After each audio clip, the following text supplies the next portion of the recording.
Dalam nama Bapa dan Putra dan Roh Kudus. Amin. Ya Allah, kehadiran Putra-Mu di tengah-tengah kami selalu membawa berkat yang melimpah.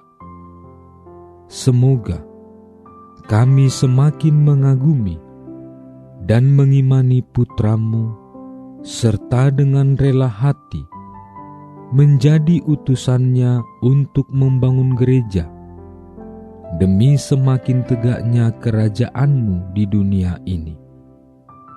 Semoga dengan mendengarkan dan merenungkan sabda-Mu hari ini, kami memperoleh kekuatan untuk menghadapi hidup kami sehari-hari dengan pengantaraan Kristus Tuhan kami. Amin.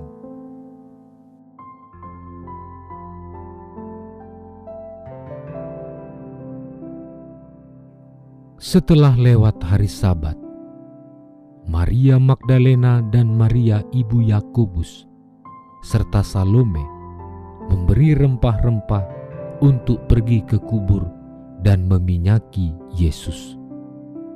Dan pagi-pagi benar pada hari pertama minggu itu, setelah matahari terbit, pergilah mereka ke kubur. Mereka berkata seorang kepada yang lain, "Siapa yang akan menggulingkan batu itu bagi kita dari pintu kubur?"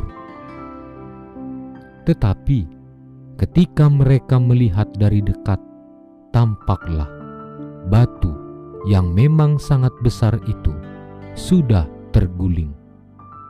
Lalu mereka masuk ke dalam kubur, dan mereka melihat seorang muda yang memakai jubah putih duduk di sebelah kanan. Mereka pun sangat terkejut. Tetapi orang muda itu berkata kepada mereka, "Jangan takut. Kamu mencari Yesus orang Nazaret yang disalibkan itu. Ia telah bangkit. Ia tidak ada di sini. Lihat, inilah tempat mereka membaringkan dia. Tetapi sekarang pergilah, katakanlah kepada murid-muridnya dan kepada Petrus, ia mendahului kamu ke Galilea.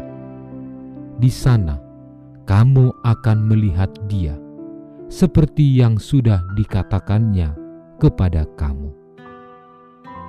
Demikianlah sabda Tuhan. Saudara-saudari terkasih, Vigili Paskah adalah perayaan utama dan paling mulia dari segala perayaan sepanjang tahun liturgi. Dalam perayaan ini, gereja merenungkan karya-karya keselamatan Allah bagi umatnya yang berpuncak dalam misteri sengsara, wafat, dan kebangkitan Yesus Kristus sebagai inti iman Kristiani. Setiap hari, gereja mengundang umat beriman untuk merayakan misteri iman ini, karena memang itulah amanat Yesus kepada para muridnya, yang gemanya masih kita rasakan sampai hari ini. Tuhan Yesus selalu berpesan pada kita, para muridnya, untuk tidak pernah berhenti mewartakan kebangkitannya sampai kedatangannya kembali dalam kemuliaan kekal.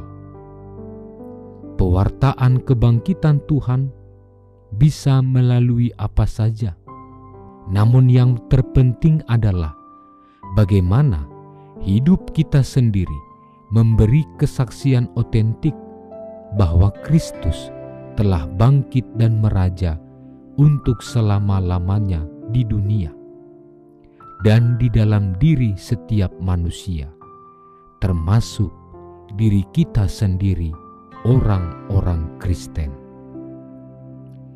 Namun tak jarang kita menjadi takut dan cemas kalau-kalau ternyata amanat Yesus itu membawa konsekuensi yang berat termasuk menuntut penderitaan.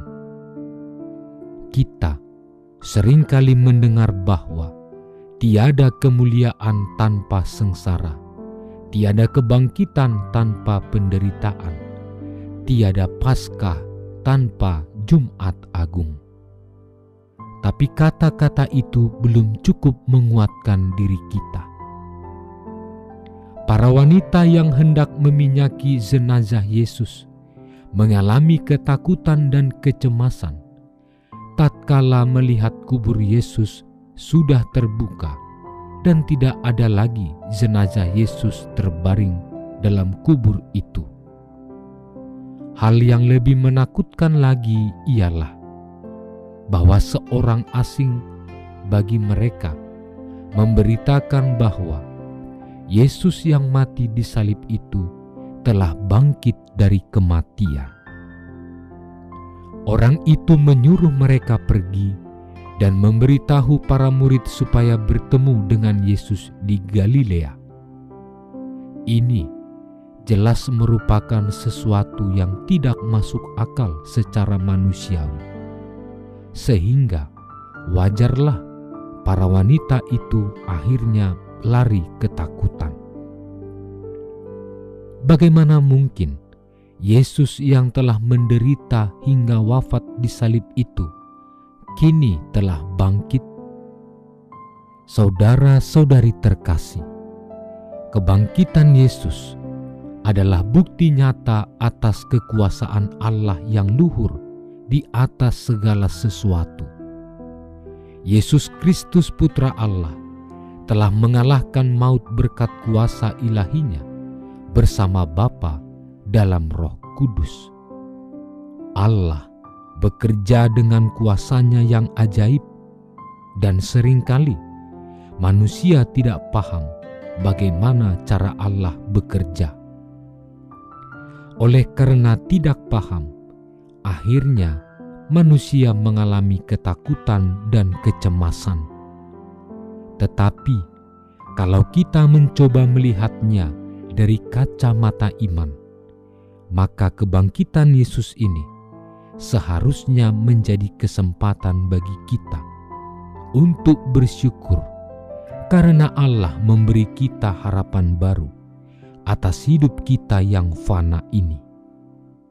Allah memberi kita kepastian bahwa kelak kita pun akan bangkit bersama Yesus Kristus, hanya apabila kita mau mempersatukan diri kita dengan Yesus Kristus. Tanpa Yesus, kematian memang merupakan suatu yang mengerikan.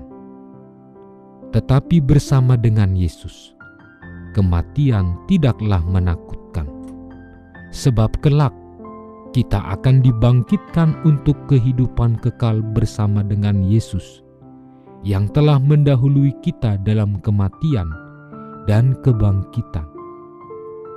Maka kepastian itu akan mendorong kita untuk membangun suatu hidup baru di dalam Kristus, yakni menjauhi segala perbuatan dosa dan selalu menaati sabdanya. Semoga sukacita Paskah menyemangati kita untuk tidak lagi takut dan cemas akan kehidupan yang fana ini, namun memberi dorongan bagi kita untuk senantiasa hidup di dalam Kristus yang bangkit. Tuhan memberkati. Ya Allah, kami bersyukur atas kebangkitan Putra-Mu Yesus Kristus yang telah menghancurkan kuasa dosa dan maut bagi keselamatan kami.